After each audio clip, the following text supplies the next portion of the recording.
Okay, I believe we're live. I like to start with a question or two to give people who are running late time to show up, especially because we're 1 minute early.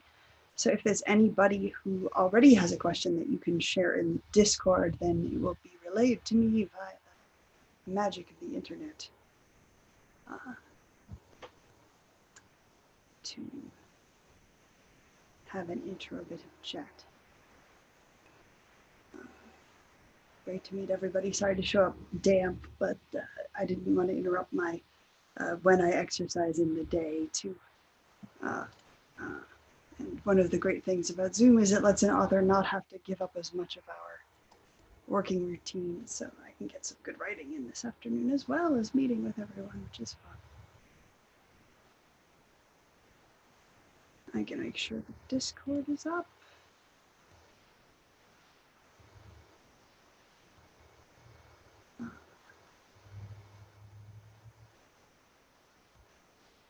I will be reading, so the question is, will I be reading from Perhaps the Stars? The answer is both no and yes. Today I'm going to read two short passages, one from the third Terra Ignota book, The Will to Battle, and then one from the not yet released fourth Terra Ignota book, Perhaps the Stars. Terra Ignota is a tricky series to read from, not because the world is so complicated and you're learning so many terms, places, and things that there are very few passages which make any sense excerpted. It's unusually dependent on the reader's cumulative knowledge. I remember going through book 2 with a fine-tooth comb along with several friends and not finding a single paragraph that could really be comprehensible if you hadn't read book 1. But there is a passage late in book 3 that works on its own, and then I'm going to read two short excerpts from book 4, which is done. I finished it in October and polished it over the later part of the autumn, and it should be out in June of 2021.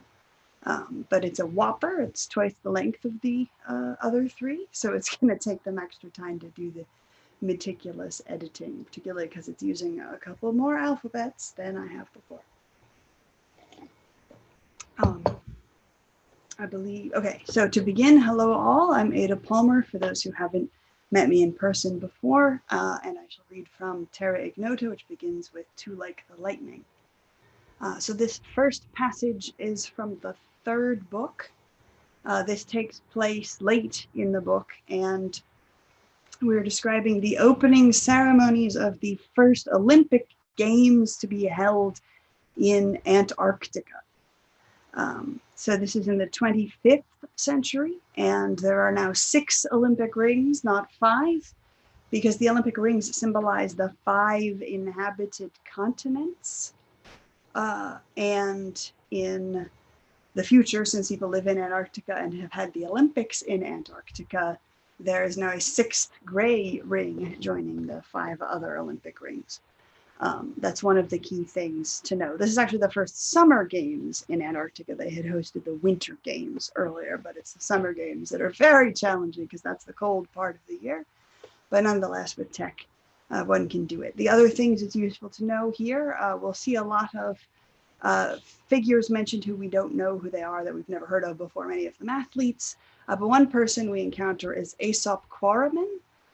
In this future, there's a sort of a world senate, something like a UN senate, and every participating political group gets to choose their senators however they like. And one of the groups, the humanists, who focus on human excellence and who are the main hosts of the Olympics, one of their senatorial seats they give to the Olympic champion each time there are Olympics, specifically to the champion in the decathlon, which is the traditional title of Olympic champion.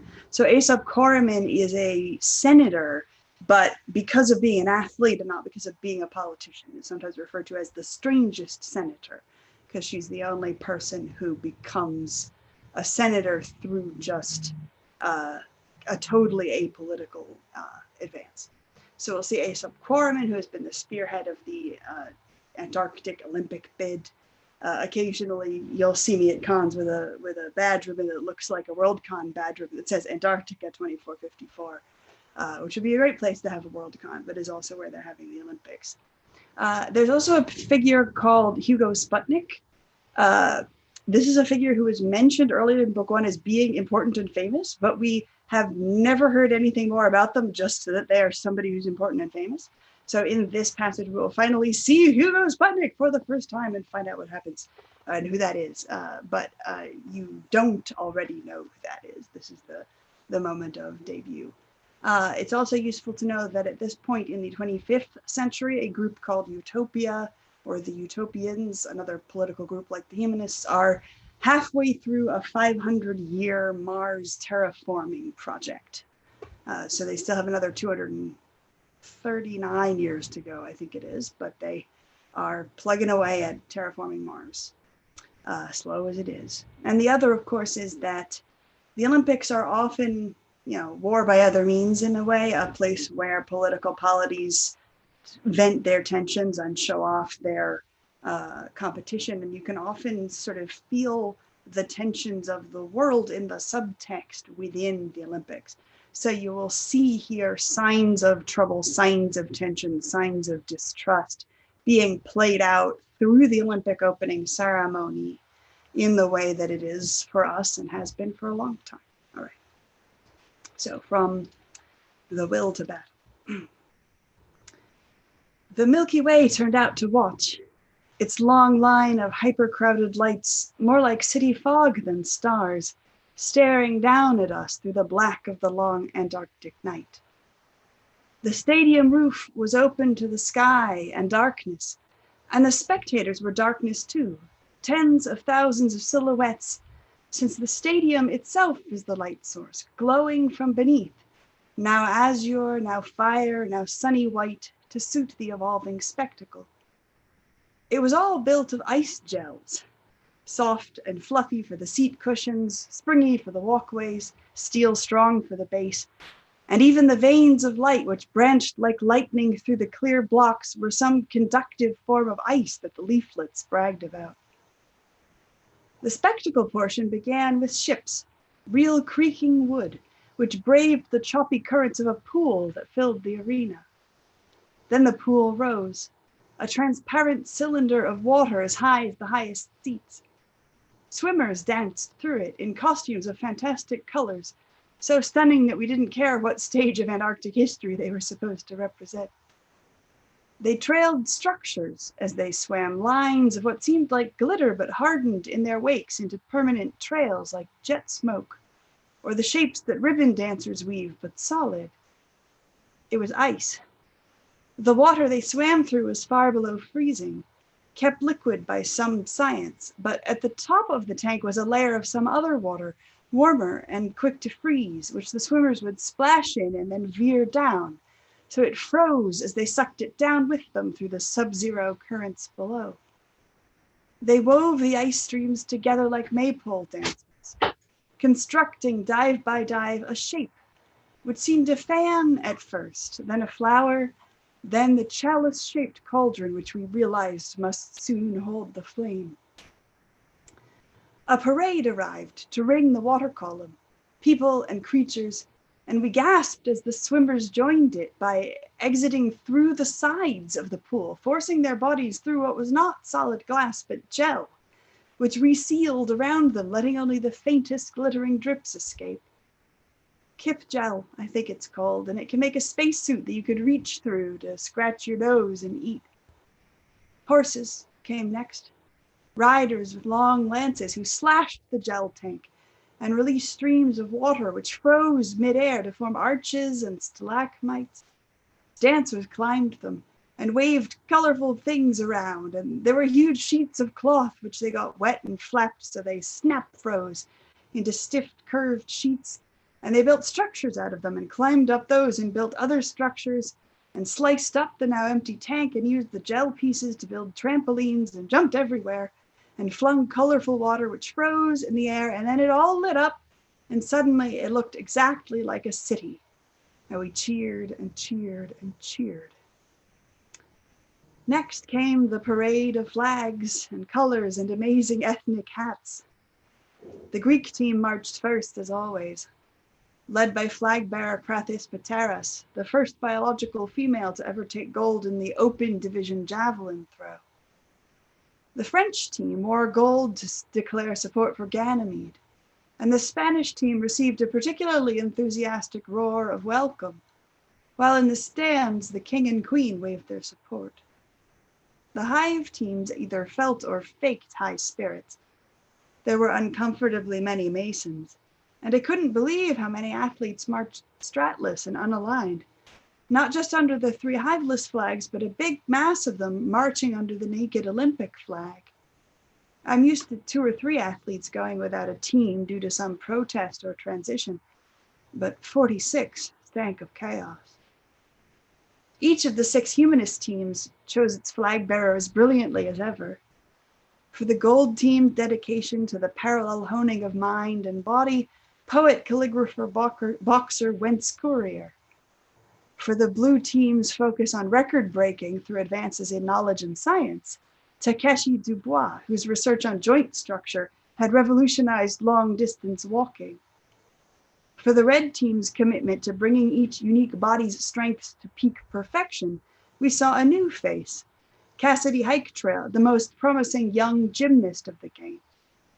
For red's rival, the black team, with its focus on all body training and maintaining top form over a long career, 6 Olympiad veteran sailor Claude Black. For the green team's teaching-focused ethic, 3-time debate medalist Olanga Koder. And for the gray team's focus on team training, if it could not be chairperson Quarterman themselves, it must be water belt ball champ captains Tigris and Euphrates Webguard. It was strange having the host team be not a nation strat, but the humanists' own gray team. But Antarctica had more than earned it. And as the Olympic oaths were taken and Aesop Quarterman declared the games of the 140th Olympiad officially open, their speech hammered home that we are all sitting outside in Antarctica in August. The fireworks that crowned the ceremony drowned out the Milky Way, and screens showed that at the same instant they set off matching fireworks in Olympia, where the games were born, in Athens, where they were reborn, in the first city on each other continent that held the games, and in Kanpur, which would host them next. It went dark then, the stadium dimming to leave just a hint of ocean blue light deep within the frozen ground. A gaggle of children entered, and Kagera Marbank with a single lantern, who told the history of the Olympics with their famous hand shadow puppets. But suddenly, the shadow puppet runner they projected on the wall was a real runner, and the instant they said torch, there it blazed in the hands of Avon Mackenzie, the wrestler, who represented the ancient games by wearing nothing but a faux classical loincloth. As Marbank's hand shadows provided opponents to race against, Mackenzie passed the torch to Robin Tapolin, the cyclist, who was costumed like the 1894 Revival Games, and cycled a stunningly fast loop of the stadium with the torch. Then, stopping before the box where the Olympic Committee had made their opening speech, Tapolin lit a faceted ball of what the program insists is flammable ice, which then soared up on a wire until it dangled above the ice chalice. Next to the podium was Aesop Quarterman, and Hugo Sputnik joined them, the Hugo Sputnik in the flesh, and in the coat, which made everything into Hugo Sputnik worlds. And just this once, the art team cheated and let Sputnik share their program with the spectators' lenses, so you could turn it on and everybody was a Hugo Sputnik creature, and you could see yourself and which clutch you were and which your friends were, and the arena looked like the Gilderfield at Optimopolis, and even the world leaders squealed like little kids. Hugo Sputnik could make even the squirmiest crowd sit through another lecture about Antarctic tech, and how so much of it was developed on the moon, though that part was mercifully short. We knew the gifts the Utopians had already given to Esperanza City and the Games. Sputnik was here to introduce a new gift. A screen unfolded across the sky above us and showed more fireworks, not a tenth as lavish as the first round, but artful in their modesty. So each blast streaked its own lines of blue or red or glitter across the field of stars. A voice. Greetings! This is Bradbury Crick speaking from the Mars Odyssey base. What you're seeing are the first fireworks ever set off on the planet Mars. We launched these fireworks at the same moment that you launched yours in Esperanza City, but it's taken almost 18 minutes for the images to reach you there on Earth. We created these fireworks with native chemicals harvested from the Martian surface in order to celebrate the technology exchange between Esperanza and Odyssey that made these Olympics possible. On behalf of my fellow Martian residents, I am delighted to help initiate the games of the 140th Olympiad and to welcome Antarctica to the ever-expanding range of habitat where the human species can live and prosper. It took some moments for me to hear the murmur from the friend beside me. Oxygen. I sobbed then. Fireworks devour oxygen. The chemicals may have been Martian, but the precious breaths they fed on were Mars oxygen, crafted over 2 centuries of agonizing patience by the incremental growth of plants and microorganisms fed on nutrients extracted from the bodies of utopian dead. And now they burned it, undid that work, those lives, for this, these games, to remind Earth of their solidarity. I didn't know enough about terraforming or fireworks to guess how much wasting this much oxygen would really set things back. A week, a year, a minute. But even if it was only a minute, the thought of it felt hot inside me.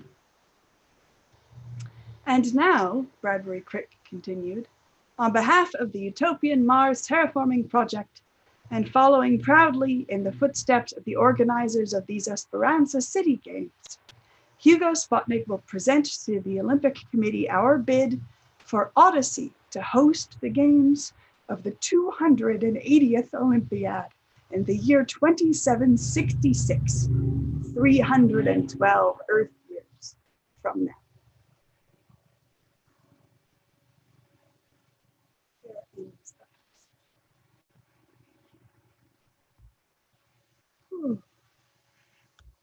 Short break before the next one.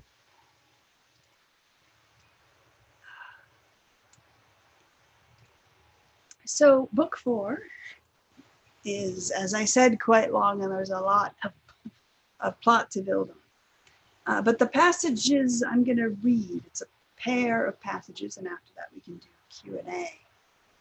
These are philosophical asides. They don't discuss the plot, they discuss the narrator's reflections on the experiences of living in that situation. So they don't actually address what's happening at all, and in that sense aren't spoilers. But they connect with an important theme of book 4. And all the test readers who've read it agree with me that nobody will ever believe that I finished it before COVID.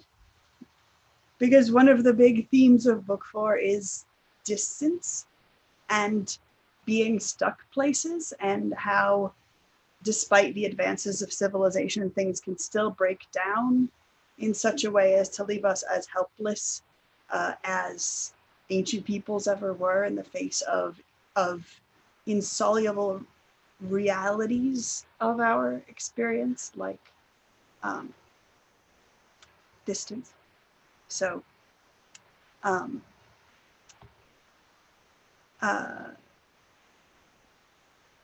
sorry, there's a confusing burst of info updates all at once because I got my 10-minute, 5-minute. Anyway, I'm just going to read these 2 short passages, and they're both short, and they are 2 ruminations upon distance. The only useful thing to know, other than that our narrator is rather Greek and interested in Greek mythological ways of understanding the world, is that Utopia, our Mars colonizing spacefarers, are in a situation of tension at this point, and the narrator has for some time feared that they may be Troy in the metaphysical understanding via which the narrator is understanding the conflicts via the Trojan War. So, all right, passage 1. Hopefully I'll have time for both. If not, we'll see. They're short. I have misunderstood Poseidon, reader, all this while. That is the lesson bought by my days as captive of his seas. You know I study carefully the names and faces by which our Maker makes his strangeness known in facets small enough for us to grapple with. The names used by my people, Kronos, Hermes, deadly Artemis, have always been the readiest upon my mind's tongue, but not so easy to understand. Often I think I understand. In boyhood I thought I understood Apollo, an easy error when his kinder aspect shone so near. But we who bask in light and inspiration do not know the distant deadly archer, not until we see him strike from worlds away. Just so, I used to think I knew and honored grim Poseidon. I had thought I met him in childhood, that day I first swam in real sea surge, whose waves turned from toys to terrors as the undertow made friends and shoreline shrink.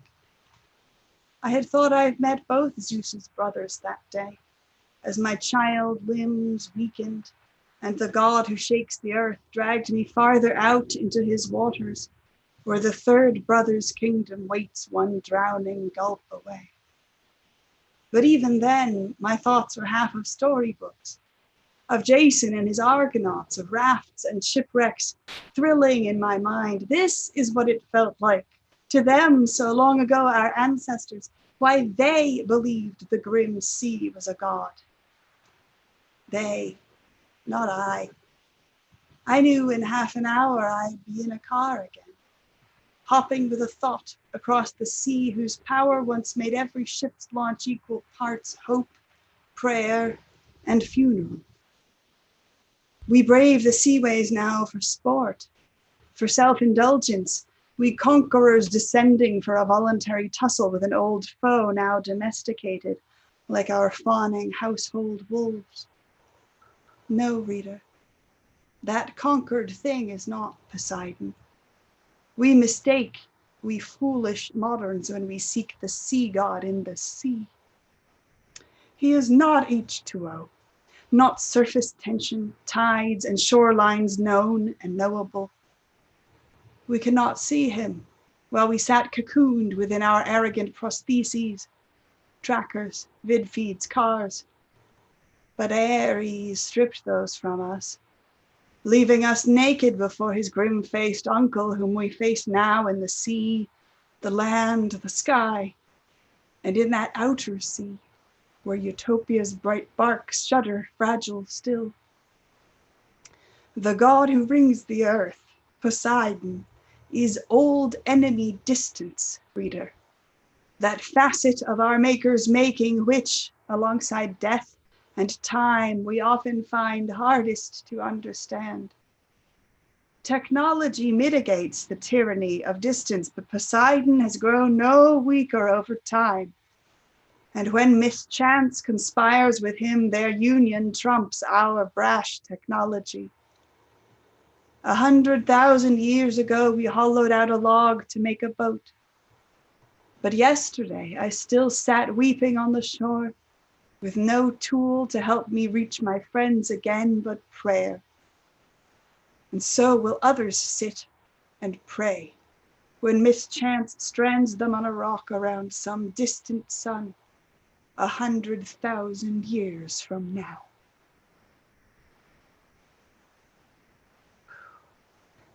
End passage. These are also what I sometimes refer to as prose poetry, sequences where, I took courses in prose poetry, sequences where you pay attention to the fine details of voice and meter in a paragraph of prose as intensively as one does in poetry, so that the rhythms are powerful. All right, I'm told we can do up to 6 more minutes. And so since Q&A is easy to do by text, I shall read another brief passage, very slightly longer than the last one, but I think the right length to fit. This is from later in the book. that continues those themes. I am waiting, reader. I am waiting for Caesar to return and tell me how the stars have changed. Our law speaks of intolerable crimes, that it is intolerable to cause extensive or uncontrolled death or suffering, intolerable to devastate nature or the produce of civilization, intolerable to strip from an anguished soul the means to cry for help. But what does intolerable truly mean? That humanity cannot endure it? We have endured so much. Pandemics, earthquakes, self-inflicted genocides, yet we plod on. That we will not allow it. How many atrocities have we allowed, perpetuated, caging our aid and empathy in bars of selfishness? Does intolerable mean that we cannot forgive it? Perhaps. But no matter how bloody our race's history, how rank our guilt, somehow human hearts still look upon ourselves and see some excellence. But not all human hearts. I think that's what intolerable means. That something dies inside us when we face such things. A spark dies out. It is not forever's death, more like the year's death, when intolerable winter snuffs out light, life, growth. And though we claim thaw's kiss will always come to kindle life anew, some roots are chilled too deep and stir no more. You know that I once lost the will to battle. That night I gazed up hopeless from my becalmed ship at stars too cruel and far for aspiration. That night I learned Poseidon is intolerable, distance a frost too deep for hope's faint flicker to endure. You knew Poseidon was too strong, my Lord Apollo, didn't you? That old enemy distance has stamped out your spark 1,000 times and will 1,000 more. I boasted, when my own light was relit, that he has never snuffed it out in every breast but he could. You knew he could when you began this war, this quarrel with your uncle. Apollo Epibaterie, Lord of embarkations, you who will ever lead us onto ships, not for Hermes' journeys from settlement to settlement as coins from purse to purse, but for far journeys beyond borders, knowledge, maps, we living arrows whom you aim at worlds away. You knew your all-encircling uncle can strip the feathers from our shafts, the strong sails from our masts, and leave us grounded. They say you two built Troy together, that side by side in ancient days, uncle and nephew laid her firm foundation stones, and I believe it. For Utopia is no sailor without a sea. But while you, my lord, still love your Trojans dearly, the fearsome earth-shaker aids the Greeks against us, raging that we did not pay his labors back with thanks and sacrifice. We did not thank you either, for your gentler gifts, perhaps, but not for the journey, not for your command that we must face intolerable distance for your sake again. That you still love us shows your strangeness more than kindness, distant archer. For it is no kindness when you, who dared not face your mighty uncle when he challenged you on Homer's battlefield, restart that quarrel here. You know he wins. You know your Trojans suffer. But no, all this is stranger, deeper than a quarrel, for the two of you are yet one thing, two parts of Providence, as interlinked as lungs and heart. You light the spark and snuff it. So what was yesterday? That yesterday when you taught all of us that there is a true intolerable, a limit to what we can endure before all sparks die out, before Poseidon beats us down, before love, yes, my love for you, my lord, my own Anax Apollo, And his love too, a greater love born in a greater breast than human bear, both snap and die. That yesterday when you bade fate and heaven open to reveal that when such love reaches its breaking point, then you, Apollo prospie, far-seeing Apollo, you Apollon prostaterie, Apollo before the doorway, you Apollon Hecate, Apollo who aims so far, and most of all the you Apollon Theotenie, Apollo guardian of strangers, care. You care. That changes everything. So I begged Caesar, I dared beg a boon of Caesar, that he take me from the cell a moment bound, however he wills, so long as I could see with my own eyes night, and her lights uncountable, which must burn different after such a day. And he, too wise to give a monster such an inch of freedom, as yet so kind, he promised he would step out into night himself, gaze on your distant targets with his own eyes, Lord Apollo, and then return and tell me how the stars have changed.